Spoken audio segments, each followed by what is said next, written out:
വഴിക്കടവ് മണിമൂളി ക്രിസ്തുരാജ ദേവാലയത്തിൽ തിരുനാളിന് കൊടിയേറി. ശനിയാഴ്ച വൈകിട്ട് 5-ന് ഇടവക വികാരി ഫാദർ ബെന്നി മുതിരക്കാലായിൽ കൊടിയേറ്റിയതോടെയാണ് തിരുനാൾ ആഘോഷങ്ങൾക്ക് തുടക്കമായത്.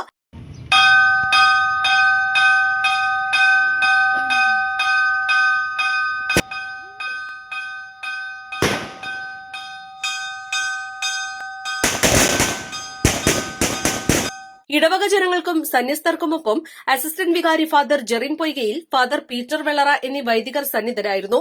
തുടർന്ന് മൃതിയടഞ്ഞവരെ ഓർമ്മിപ്പിച്ച് ദിവ്യബലിയും സ്മൃതി മണ്ഡപത്തിൽ പ്രത്യേകം പ്രാർത്ഥനയും ഒപ്പീസും നടത്തി. തുടർന്ന് നടത്തിയ സ്നേഹവിരുന്ന് ശ്രാദ്ധ സ്മരണയുണർത്തി.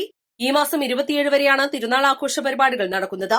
കുട്ടികളുടെ ദിനം, കുടുംബദിനം, യുവജന ദിനം, ദൈവവിളി ദിനം, ദിവ്യകാരുണ്യ ദിനം, സംഘടനാ ദിനം, ഇടവക ദിനം, പ്രധാന തിരുനാൾ ദിനം എന്നിങ്ങനെയാണ് ഓരോ ദിവസവും ക്രമീകരിച്ചിരിക്കുന്നത്.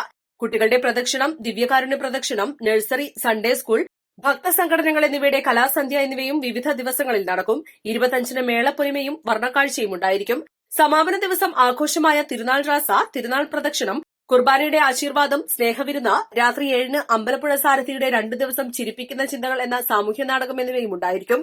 East live, Edakkara.